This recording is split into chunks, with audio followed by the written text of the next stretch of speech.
Welcome, everybody. My name is Susan B. Wara. I come here live on Sunday mornings. I'm an intuitive, I'm a channel.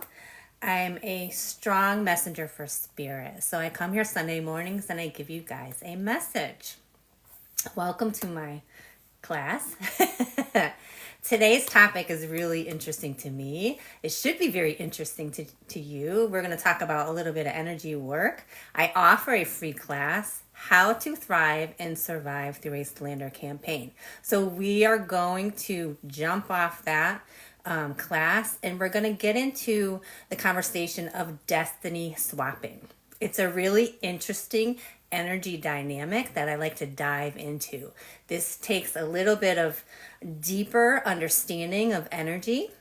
And so we're going to get into it. We're going to get into it. The first thing that I want you guys to recognize, and most people do recognize this, is the art of projection. The art of throwing energy. This is done very skillfully by many people. Many people who carry some of those narcissistic energies, who really don't have a strong foundation of self. People will project energy onto you, right? And so you always have to have that discernment, that ability to know and to understand when somebody's throwing energy at you and what to really do with that energy when it's thrown.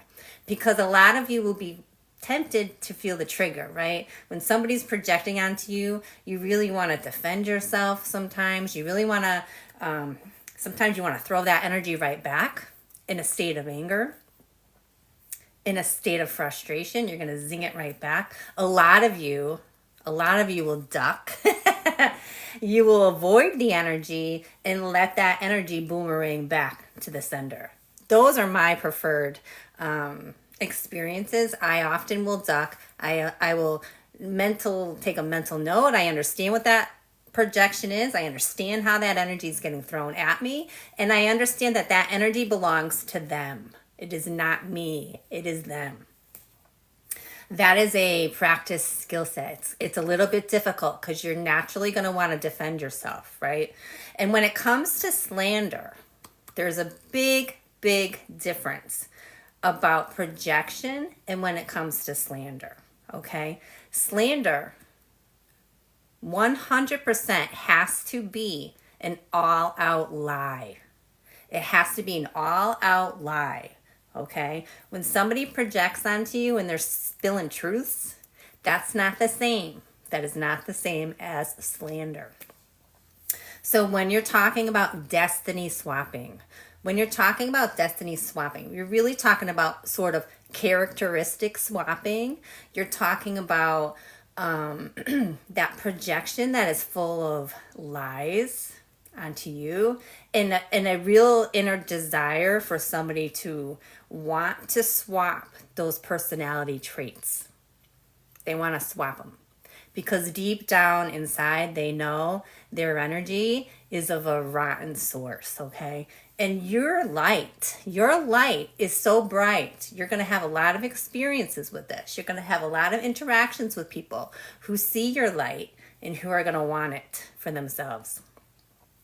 This form of destiny swapping is a really mimic. It's a mimic of who you are as a person and who they are not as a person.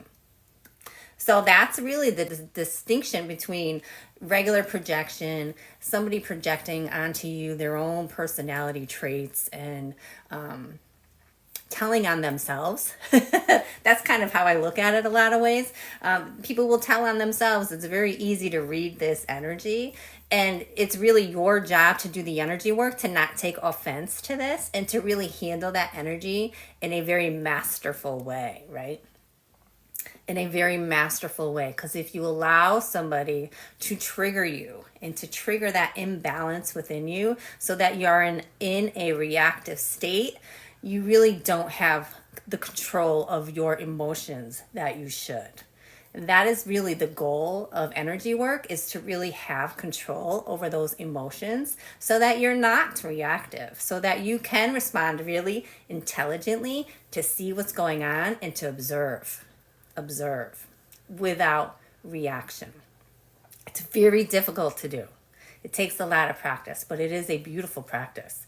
It's a wonderful practice, and it really keeps you in alignment with who you are, and your borders are strong, your boundaries are strong, and that destiny swapping cannot take place. It cannot take place because what somebody wants to do is pull out that negativity in you as a reflection of who they are. So they could say, hey, you see what I mean? You see what I told you? They act that way. They're not the best. They're not as good as they think they are. That's what they're trying to do. That's what they're trying to do. People will mimic you. They will mimic you. They will fool you. They will use your own words. They will use your own words in practices with other people. They will use your own belief systems. They'll go as far as using your own belief systems in place of their own inauthentic energy. It's a really interesting dynamic. I want you to know that your destiny is safe. Your destiny is safe. It's impossible. It cannot be done. It cannot be done. I don't allow these energies in my life because these energies, these people who initiate a destiny swapping or a slander campaign or a character swap, these energies are full of jealousy, inauthenticity. These people don't know who they are on a soul level.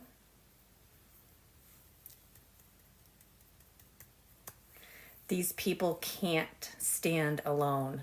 They need your energy, whether it's negative or positive. They need it. They need it. These type of people are energy vampires. They lack courage. They lack integrity. And 100% they will lack accountability. So when you're comparing yourself with people who you hang around with, right? With your group of supporters, with the people you imagine to be your soul family. You really have to be honest and recognize within those people the character traits that they possess, and whether or not those character traits are a match. I don't care how charming, how lovely, how helpful, how generous certain people can be. If their character says otherwise, a lot of that is pretending. A lot of that is just pretending. A lot of people will mask their poor inner energy with the do-gooder energy, right? The do-gooders. I love, I know a lot of these people. And they do this as a way to balance, right? They need to balance that karma. They need to balance that karmic energy. So a lot of you may have experienced it. Many of you may not have, but I have many, many, many times. Enough times that I've developed an entire class on it. A lot of projection that I get from when I do make boundaries is, well, you're supposed to be so spiritual. You're supposed to be so loving, and you're on, you're on this kick where, you're supposed to be forgiving. That's another gaslighting tactic that I get from people. And again, character swapping, destiny swapping. Because that is one thing that most people confuse about spirituality is that people will believe that you are supposed to be tolerant.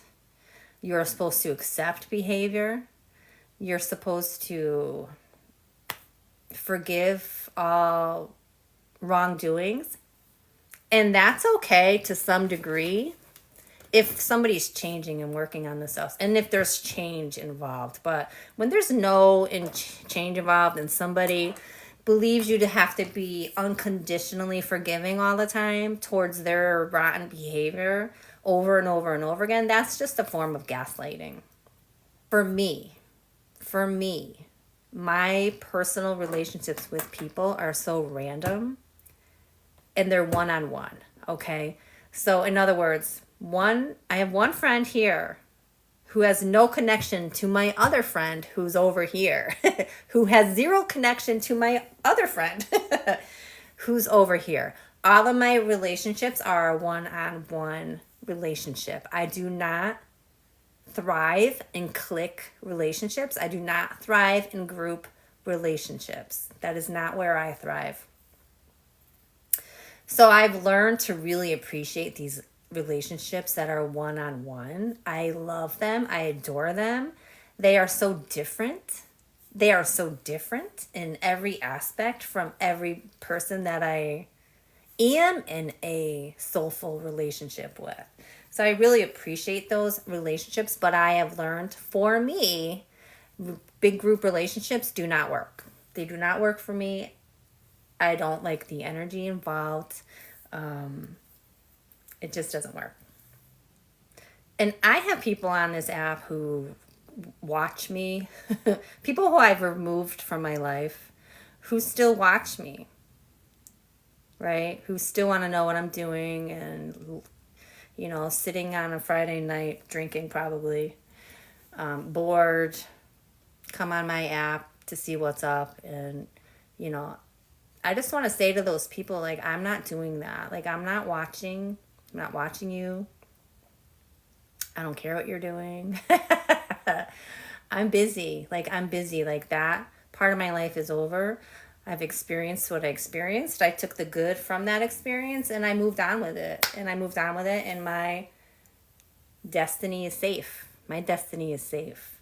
So the choices that they've made, they really should, you know, at least stand firm on it. Stand firm on your choice that you made, right? Give it all your 100% attention. Stop coming back. Stop trying to triangulate. Stop living in regret. Stop wishing things were different. Stop whatever it is that you're doing. Just stop it. Stop it. Because I'm not doing that. I'm not doing that. Those doors are closed. It's over. It's done. It's done for me. Mwah. Goodbye, right? I don't have the patience for it. I don't have the respect for it.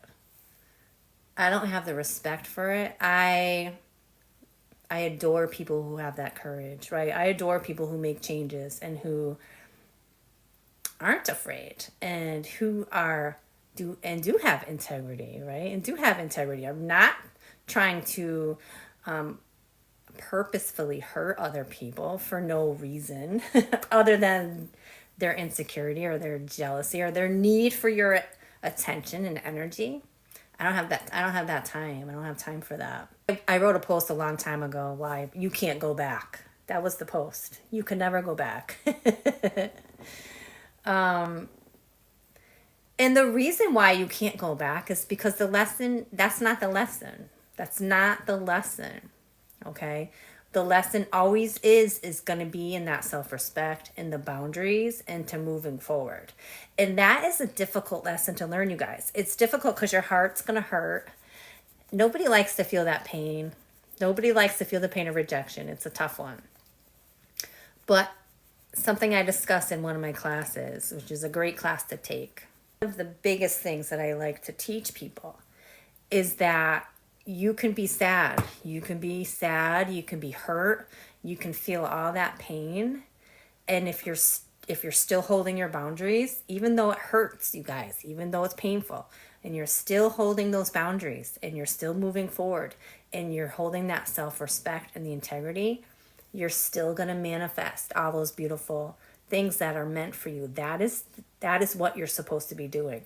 Don't let the pain fool you. Don't let that hurt fool you into thinking you're not making the right decision or you're not on the right path. You're on the right path. You're on the right path. Especially if you feel the pain and hurt, because that's what's going to heal you. You have to feel those emotions. You have to feel that pain. It's when we don't feel the pain, when we take the easy way out, when we do go back and our heart feels settled a little bit. We get a little bit of that Band-Aid, right? It's when we don't feel the pain That's when you're not healing. You're not healing. So feeling that pain is a good thing. It's a good thing, even though it doesn't feel like it. Many of us like to hide from that uncomfortable state. It's an uncomfortable feeling. It's really uncomfortable to cut people off. It's uncomfortable to be alone sometimes. It's uncomfortable. It doesn't feel good. It doesn't feel good to be rejected. But that's when you know you're on the right path. If you're holding boundaries and you're holding your self-love and you're holding your self-respect and you're holding yourself accountable, you're going to become a very powerful person. Very powerful.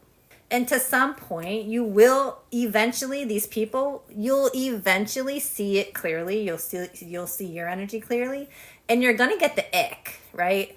You're gonna get that ick eventually. I don't care if it's a year, 2 years, 5 years later.